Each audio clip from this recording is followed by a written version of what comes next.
Chapter 13 Water, Oceans. Can we think of life without water? It is said that the water is life. Water is an essential component of all life forms that exist over the surface of the earth. The creatures on the earth are lucky that it is a water planet. Otherwise, we would have no existence. Water is a rare commodity in our solar system. There is no water on the sun or anywhere else in the solar system. The Earth, fortunately, has an abundant supply of water on its surface. Hence, our planet is called the Blue Planet. Hydrological cycle. Water is a cyclic resource. It can be used and reused. Water also undergoes a cycle from the ocean to land and land to ocean. The hydrological cycle describes the movement of water on, in, and above the earth. The water cycle has been working for billions of years, and all the life on earth depends on it. Next to air, water is the most important element required for the existence of life on earth. The distribution of water on earth is quite uneven. Many locations have plenty of water while others have very limited quantity. The hydrological cycle is the circulation of water within the earth's hydrosphere in different forms, that is, the liquid, solid, and gaseous phases. It also refers to the continuous exchange of water between the ocean's atmosphere, land surface, and subsurface, and the organisms. About 71% of the planetary water is found in the oceans. The remaining is held as fresh water in glaciers and ice caps, groundwater, sources, lakes, soil moisture, atmosphere, streams, and within life.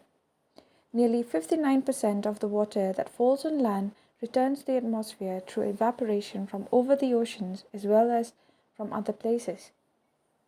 The remainder runs off on the surface, infiltrates into the group or a part of it, becomes glacier. It is to be noted that the renewable water on the earth is constant while the demand is increasing tremendously. This leads to water crisis in different parts of the world, spatially and temporally. The pollution of river waters has further aggravated the crisis. How can you intervene in improving the water quality and augmenting the available quantity of water? Relief of the ocean floor. The oceans are confined to the great depressions of the Earth's outer layer. In this section, we shall see the nature of the ocean basin of the Earth and their topography. The oceans, unlike the continents, merge so naturally into one another that it is hard to demarcate them. The geographers have divided the oceanic part of the earth into 5 oceans, namely the Pacific, the Atlantic, the Indian, Southern Ocean, and the Arctic. The various seas, bays, gulfs, and other inlets are parts of these 4 large oceans. A major portion of the ocean floor is found between 3 to 6 kilometers below the sea level. The land under the waters of the oceans, that is, the ocean floor, exhibits complex and varied features as those observed over the land. The floors of the oceans are rugged with the world's largest mountain ranges, deepest trenches, and the largest plains. These features are formed, like those of the continents, by the factors of tectonic, volcanic, and depositional processes. Divisions of the ocean floors. The ocean floors can be divided into 4 major divisions. 1. Continental shelf. 2. The continental slope. 3. The deep sea plain. 4. The oceanic deeps. Beside these divisions, there are also major and minor relief features in the ocean floors like ridges, hills, seamounts, guyards, trenches, canyons, etc. Continental shelf. The continental shelf is the extended margin of each continent occupied by relatively shallow seas and gulfs. It is the shallowest part of the ocean, showing an average gradient of 1 degree or even less. The shelf typically ends at a very steep slope called the shelf break. The width of the continental shelves vary from one ocean to another. The average width of continental shelves is about 80 kilometers. The shelves are almost absent or very narrow along some of the margins, like the coast of Chile, the west coast of Sumatra, etc. On the contrary, The Siberian Shelf in the Arctic Ocean, the largest in the world, stretches to 1,500 kilometers in width. The depth of the shelves also varies. It may be as shallow as 30 meters in some areas, while in some areas it is as deep as 600 meters. The continental shelves are covered with variable thicknesses of sediments brought down by rivers, glaciers, wind from the land, and distributed by waves and currents. Massive sedimentary deposits received over a long time by the continental shelves become the source of fossil fuels. Continental slope. The continental slope connects the continental shelf and ocean basins. It begins where the bottom of the continental shelf sharply drops off into a steep slope. The gradient of the slope region varies between 2 to 5 degrees Celsius. 2 to 5 degree. The depth of the slope region varies between 200 and 300 meters. The slope boundary indicates the end of the continent's canyons, and trenches are observed in this region. Deep sea plain. Deep sea plain are gently sloping areas of ocean basins. These are the flattest and smoothest regions of the world. The depths vary between 3,000 to 6,000 meters. These plains are covered with fine-grained sediments like clay and silt. Oceanic deep or trenches. These areas are the deepest parts of the oceans. The trenches are relatively steep-sided, narrow basins. They are some 3 to 5 kilometers deeper than the surrounding ocean floor. They occur at the bases of continental slopes and along island arcs and are associated with active volcanoes and strong earthquakes. That is why they are significant in the study of plate movements. As many as 57 deeps have been explored so far, of which 32 are in the Pacific Ocean, 19 in the Atlantic Ocean, and 6 in the Indian Ocean. Minor relief features. Apart from the above mentioned major relief features of the ocean floor, some minor but significant features predominate in different parts of the oceans. Mid-oceanic ridges. A mid-oceanic ridge is composed of two chains of mountains separated by a large depression. The mountain ranges can have peaks as high as 2,500 meters, and some even reach above the ocean surface. Iceland, a part of the mid-Atlantic ridge, is an example. Seamount. It is a mountain with pointed summits rising from the seafloor that does not reach the surface of the ocean. Seamounts are volcanic in origin. These can be 3,000 to 4,500 meters tall. The Emperor's Seamount, an extension of the Hawaiian Islands in the Pacific Ocean, is a good example. Submarine canyons. These are deep valleys, some comparable to the Grand Canyon of the Colorado River. They are sometimes found cutting across the continental shelves and slopes, often extending from the mouths of large rivers. The Hudson Canyon is the best known submarine canyon in the world. Guyots. It is a flat-topped seamount. They show evidences of gradual subsidence through stages to become flat-top submerged mountains. It is estimated that more than 10,000 seamounts and guyots exist in the Pacific Ocean alone. Atoll. These are low islands found in the tropical oceans consisting of coral reefs surrounding a central depression. It may be a part of sea or sometimes form enclosing a body of fresh, brackish, or highly saline water. Temperature of ocean waters. This section deals with the spatial and vertical variations of temperature in various oceans. Ocean waters gets heated up by the solar energy just as land. The process of heating and cooling of the oceanic water is slower than land. Factors affecting temperature distribution. The factors which affect the distribution of temperature of ocean water are 1. Latitude. The temperature of surface water decreases from the equator towards the poles because the amount of insolation decreases poleward. 2. Unequal distribution of land and water. The oceans in the northern hemisphere receive more heat due to their contact with larger extent of land than the oceans in the southern hemisphere. 3. Prevailing wind. The winds blowing from the land towards the oceans drive warm surface water away from form the coast, resulting in the upwelling of cold water from below. It results into the longitudinal variation in the temperature. Contrary to this, the onshore winds pile up warm water near the coast and this raises the temperature. 4. Ocean currents. Warm ocean currents raise the temperature in cold areas while the cold currents decrease the temperature in warm ocean areas. Gulf Stream warm current raises the temperature near the eastern coast of North America and west coast of Europe, while the Labrador current lowers the temperature near the northeast coast of North America. All these factors influence the temperature of the ocean currents locally. The enclosed seas in the low latitudes record relatively higher temperature than the open seas, whereas the enclosed seas in the high latitudes have lower temperature than the open seas. Horizontal and vertical distribution of temperature.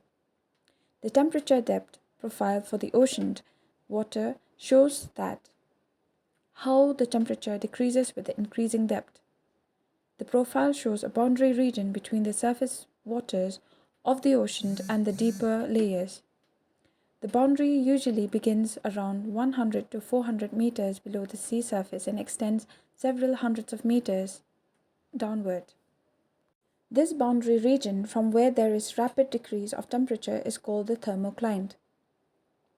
About 90% of the total volume of water is found below the thermocline in the deep ocean.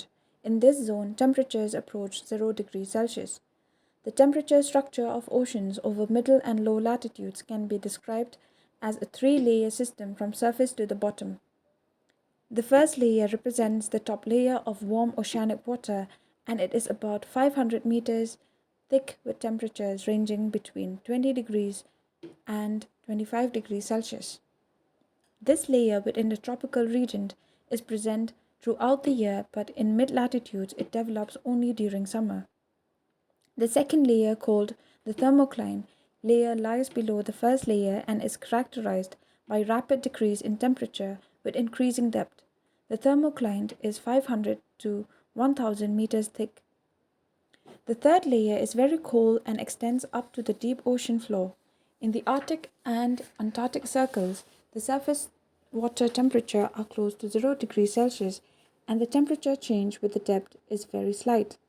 Here only one layer of cold water exists, which extends from the surface to deep ocean floor. The average temperature of surface water of the oceans is about 27 degrees Celsius and it gradually decreases from the equator towards the poles. The rate of decrease of temperature with increasing latitude is generally 0.5 degrees Celsius per latitude. The average temperature is around 22 degrees and 20 degree latitudes, 14 degrees Celsius and 40 degree latitudes and 0 degree Celsius near poles. The oceans in the northern hemisphere record relatively higher temperature than in the southern hemisphere. The highest temperature is not recorded at the equator but slightly towards north of it. The average annual temperature for the northern and southern hemisphere are around 19 degrees Celsius and 20 degrees Celsius, respectively. 19 degrees Celsius and 10 degrees Celsius, respectively. This variation is due to the unequal distribution of land and water in the northern and southern hemispheres. It is a well-known fact that the maximum temperature of the oceans is always at their surfaces because they directly receive the heat from the sun, and the heat is transmitted to the lower sections of the oceans through the process of convection. It results into decrease of temperature with the increasing depth, but the rate of decrease is not uniform throughout. The temperature falls very rapidly up to the depth of 200 meters, and thereafter the rate of decrease of temperature is slowed down. Salinity of ocean waters. All waters in nature, whether rainwater or ocean, contain dissolved mineral salts. Salinity is the term used to define the total content of dissolved salts in seawater. It is calculated as the amount of salt dissolved in 1000 grams of seawater. It is usually expressed as parts per 1000 or ppt. Salinity is an important property of seawater. Salinity of 24.7 has been considered as the upper limit to demarcate brackish water. Factors affecting ocean salinity are mentioned below. 1. The salinity of water in the surface layer of oceans depend mainly on evaporation and precipitation. 2. Surface salinity is greatly influenced in coastal regions by the fresh water flow from rivers and in polar regions by the processes of freezing and thawing of ice. 3.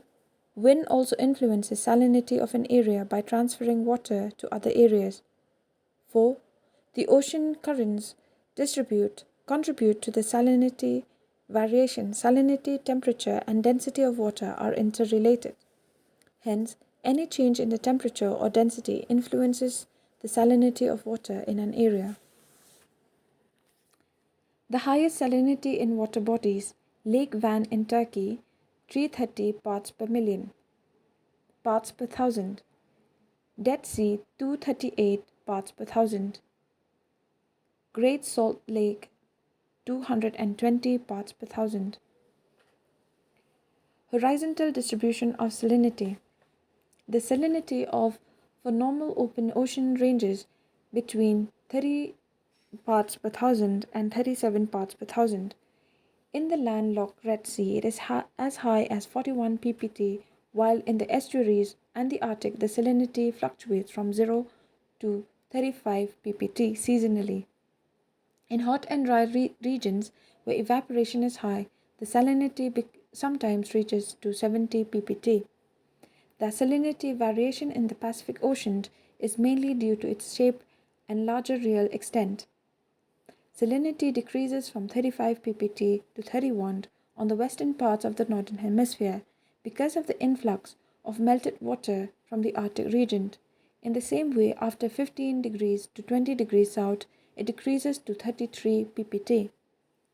The average salinity of the Atlantic Ocean is around 36 ppt. The highest salinity is recorded between 15 to 20 degrees latitudes. Maximum salinity observed between 20 degree north and 30 degree north and 20 degree west and 60 degree west. It gradually decreases towards the north. The North Sea, in spite of its location in higher latitudes, records higher salinity due to more saline water brought by the North Atlantic Drift. Baltic Sea records low salinity due to influx of river waters in large quantity. The Mediterranean Sea records higher salinity due to high evaporation. Salinity is, however, very low in Black Sea due to enormous freshwater influx by rivers.